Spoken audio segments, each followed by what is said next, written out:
nous sommes toujours avec vous.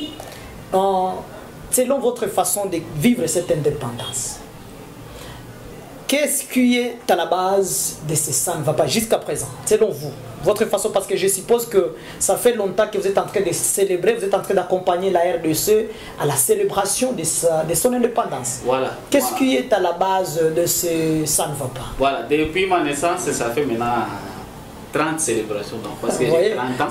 C'est assez. Oui, c'est beaucoup, mais je suis en train de vivre la misère. Alors, les causes, qu'est-ce qui peut être à la base de cela?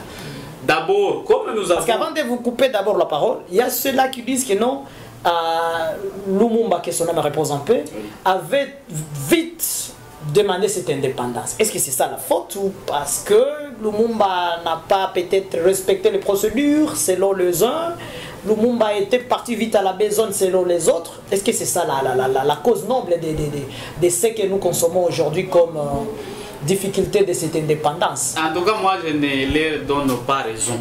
Pourquoi? Parce que pour se développer, pour changer la mentalité, il ne faudrait pas avoir plus de temps.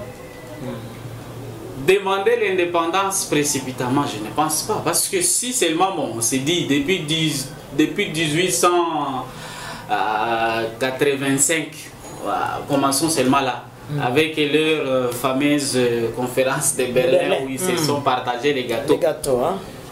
Directement là, même si on disait que c'était encore le patrimoine privé de Léopold II, mais au moins on considère que c'était la Belgique, il était roi de la Belgique. Alors de 1885 jusqu'à 1960, ça fait beaucoup d'années. Mais qu'est-ce que les Belges ont fait? Alors si on prenait seulement de 1908 jusqu'à 1960, là où ils disent maintenant c'est nous, comme pays Belgique, qui gérons la RDC, les Congo à cette époque-là. La propriété privée. Qu'est-ce qu'ils ont fait? C'est beaucoup d'années, de 1808 jusqu'à 1960, c'est beaucoup d'années. Donc vous voyez que ce qui manquait, c'est la volonté. La volonté de la part des colons ou de la part des Congolais.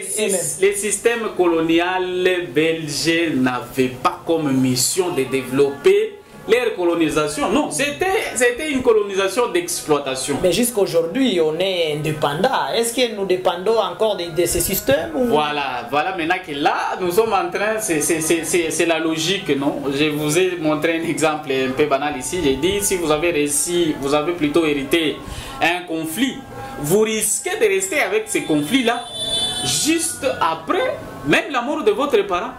J'ai dit ça pourquoi? Parce que aujourd'hui, comme nous avons été mal colonisés, les Belges là, étant séparés chez eux, ils ont inculqué à nous cet esprit là de l'égocentrisme.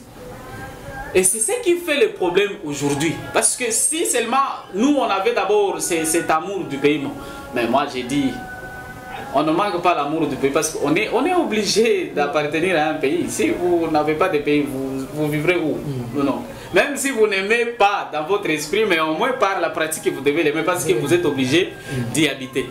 Donc, ce qui est problème aujourd'hui, c'est cet égocentrisme-là. Nous, les Congolais, nous nous aimons personnellement.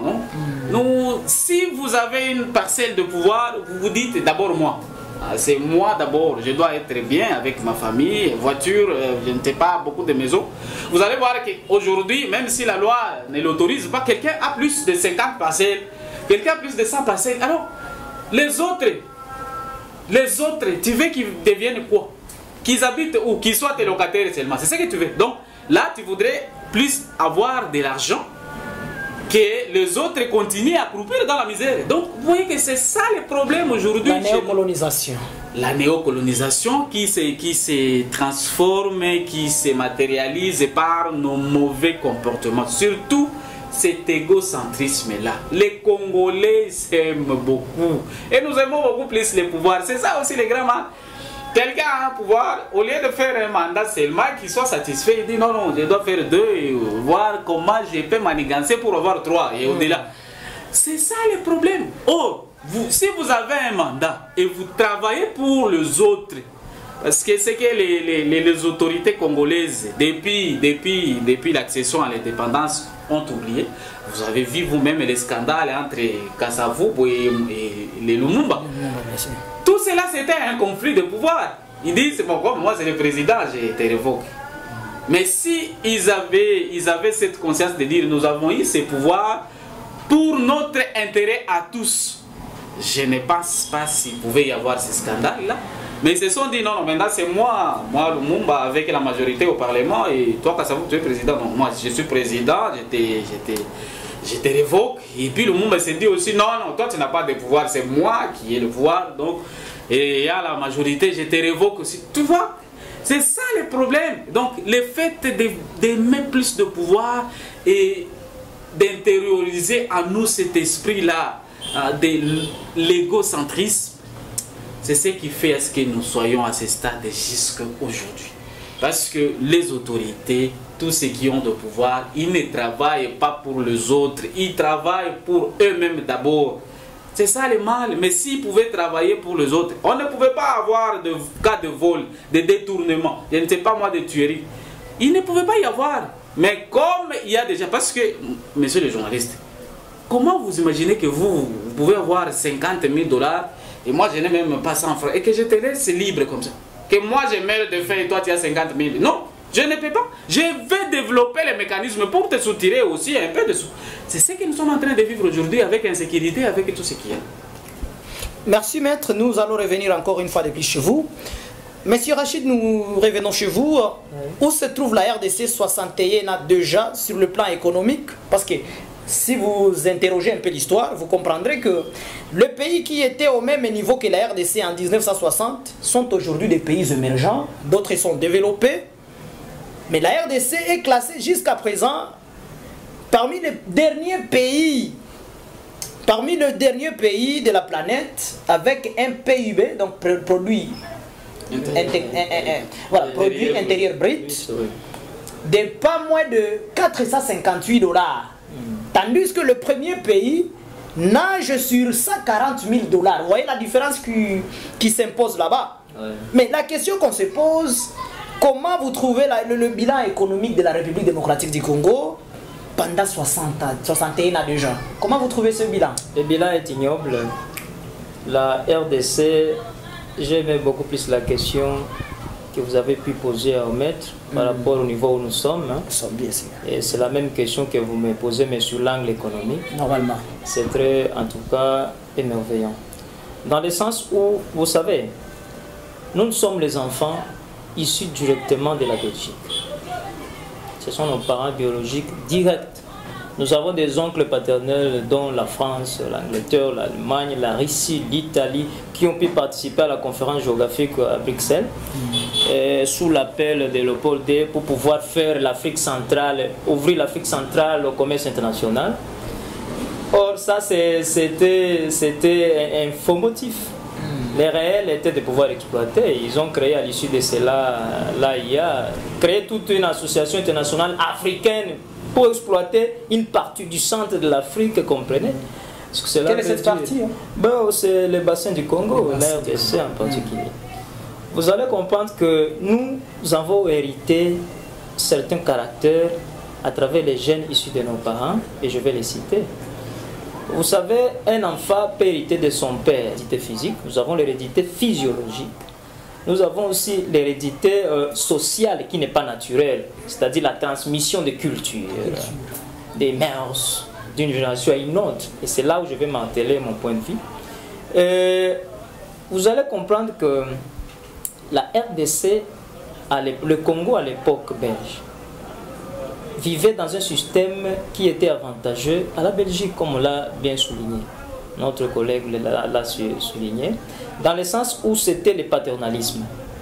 Vous allez comprendre que partout où la France a colonisé, ils utilisaient les direct rule, c'est-à-dire ils peuvent être occupants du poste de commandement, mais en dessous ils mettent quelqu'un, un indigène, pour qu'ils puissent voir comment est-ce que les choses évoluent dans la gestion des affaires publiques. Mais les Anglais, eux aussi également, coup de chapeau à eux, ils faisaient l'indirect rule, c'est-à-dire ils peuvent mettre un indigène au poste stratégique, Mais eux, aussi en bas, ils sont en train de tout chapeauter de manière à exercer celui-là à bien gérer. Tout cela, c'est ce que nous avons hérité. Nous avons hérité quoi? Qu'est-ce que nous avons fait dans la gestion? Mais rien. Donc vous voulez faire croire aux téléspectateurs qui nous suivent que le Belge faisait presque tout pour les Congolais. Hein? Bon, je dis en tout cas plus que tout, s'il faut le dire en français. C'est-à-dire, un Congolais était un enfant dont le pater était la Belgique, c'est fini. C'est-à-dire, on ne pouvait rien faire. Et quand, attention, la réussite d'une action vaut ce que vaut sa préparation, monsieur. Tu n'as pas été préparé pour une chose. Imaginez-vous quand même, on peut avoir un pouvoir pour lequel on ne s'attendait pas. Comment est-ce que tu peux gérer ça? Mais tu vas flipper. Ça, c'est normal. Voilà les premiers signes que la Belgique avait montré, d'ailleurs sous pression des nationalistes congolais, de pouvoir montrer que voilà, on veut maintenant vous laisser, mais vous exercez un peu. C'était en 1957. En 1957, lorsqu'ils ont déjà subi autant de pression de Lumumba avec le MNC, autant de pression de la Bako, que voilà, on va organiser des premières consultations électorales au Congo pour essayer de voir comment est-ce que vous pouvez gérer, vous aussi. On veut partir 3 ans avant. Vous comprenez ça? C'est un pays qui n'avait pas une vision de nous montrer comment gérer. Si nous vivons aujourd'hui le népotisme, la kleptomanie des gouvernements kleptocrates, comme aujourd'hui, voler quand on est dans des postes stratégiques, comme l'a bien souligné notre cher confrère Maître, vous allez constater que nous, c'est un héritage social, culturel, que nous avons reçu des Belges. Et si on a reçu des Belges, qui a été le premier à les recevoir? Moi, je peux citer nommément les premiers à les recevoir. Ce n'est pas seulement Kassavou, mais beaucoup plus Mobutu. Vous voyez, Mobutu il est venu, il a inculqué tout ce que les Belges faisaient. Et voilà, quand tu as une arme partout où tu es, mais ça, tu gères ça pour que tu aies quelque chose. Les concentrismes, mais c'est ça. C'est pas moi, toutes les antivaleurs, mais ça vient de là. Nous avons hérité cela, il n'y aurait pas une chose à faire. Je suis d'accord avec ceux qui le disent par rapport au fait que l'indépendance a été un peu prématurée. Mais à ce temps-là, mais Lumumba avait raison, monsieur. La manière dont nos ancêtres vivaient, en tout cas, c'était de manière inhumaine. Personne ne pouvait accepter. Lui-même, il avait signalé même le 30 juin lorsqu'il avait tenu un meeting avec son discours. Il a dit, nous recevons aujourd'hui l'indépendance dans l'entente avec la Belgique que nous traitons d'égal à égal. Mais c'est après des luttes de sang, des luttes ignobles, des luttes où nous avons été massacrés autant de fois. C'était pas vague que ça a été donné, il a fallu beaucoup travailler. Donc ce n'est pas sorti ex nihilo, on a beaucoup souffert pour cela. Pour dire que on manque de personnes qui se revêtent de l'esprit de patriotisme comme Lumumba, on a des personnes qui se revêtent de l'esprit d'égocentrisme comme Mobutu. Et avec cela, on ne peut pas évoluer. Oui, j'avais une précision à apporter. Oui. Vous savez, du point de vue économique, j'y reste. Hein? Vous savez qu'aujourd'hui, si on n'exploite pas des ressources minérales qu'on a, des ressources en hydrocarbures, c'est pas moi, on n'exploite pas tous les espaces de terres arables. Est-ce qu'on manque des agronomes, on manque des ingénieurs ici? Non, c'est toujours ça. On a hérité de quand on a un fonds dans un ministère quelconque, tout tu t'appropries. C'est culturel. Et de génération en génération. Pour dire que sans révolution, sans une classe politique issue d'une nouvelle pépinière, pouvoir se débrancher avec l'esprit des anciens gérants de ce pays, qui se cramponnent encore aux anciens régimes de gestion, ce pays ne sera pas sauvé. Et vous pensez qu'on aura facilement cette nouvelle classe politique? Moi, je vois que la première responsabilité incombe à la population. Est-ce que la population congolaise connaît voter? Quels font les groupes de pression? Ce n'est pas l'État congolais. Ils sont là. Bon, ici. Merci beaucoup, ils sont là, mais ils vont pouvoir partager avec nous le point de vue que la plupart des structures des groupes de pression n'éduquent pas la population sur la vie citoyenne, notamment comment voter, comment élire ce dirigeant.